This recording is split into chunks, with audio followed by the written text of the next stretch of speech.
Sandy Hook, America reached a new low. 20 children were killed. The youngest, Noah Posner, was just 6 years old. I spoke to his mother, Veronique. Tell me about Noah.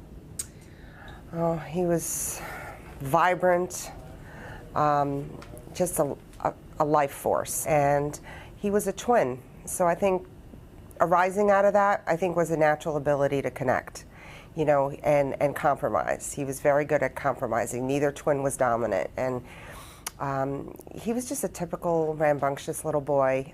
How's his twin sister, Ariel, dealing with it all? It's definitely left a void. I don't think she's processed it fully. I mean, both my girls are still suffering, I think, from what I'm seeing are some symptoms of PTSD, just by virtue of having been in the school that day, what they heard, what they saw. They have made certain associations. For instance, Sophia, who was in second grade, was working on a calendar when the shooting started. So she won't look or touch or talk about calendars. She's got this negative association with calendars. With Ariel, it's more, I see more in her like survivor's guilt a little bit, where she says, I wish he was in the bathroom next to me, you know, with the rest of my class hiding. And why did he have to be in a different class, and why was he out in the open? Did you meet the president when he came to Newtown after the shooting? Yes. And did you get the impression that he certainly gave all of us from afar that this not only shocked him to the core, and we described it as the worst day of his presidency, but that he was also really determined to do something about it?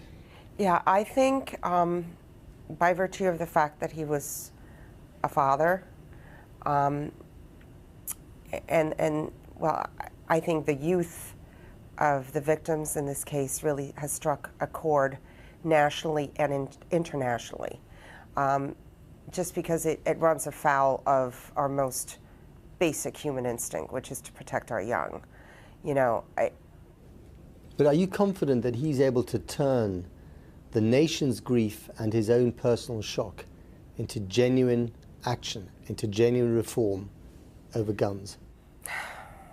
Well, in my moments of discouragement, I think of him almost as Sisyphus pushing the boulder up the mountain, you know, only to have it roll back down again, because the forces that he has to deal with are so tremendous. The lobbying power, the immunity that the gun industry enjoys in this country, they're really a force to contend with.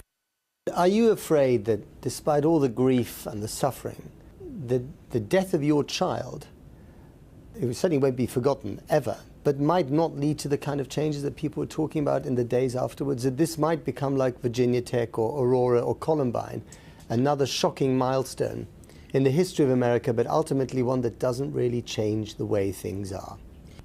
You know, if we haven't reached critical mass, if there isn't some type of change in the national consciousness by 6- and 7-year-old children being gunned down in the sanctity of their school, then I think we have lost true north in this country. Our compass is broken, and our priorities are completely off kilter. I'm amazed that you can talk about all this with such composure. I'm not always composed. I cry every day. I'm just a private person. I'm not really good with public displays of emotion, but believe me, I have my meltdowns regularly, and nights are the worst part, because I dream about him a lot, and then I have to wake up. So it's hard,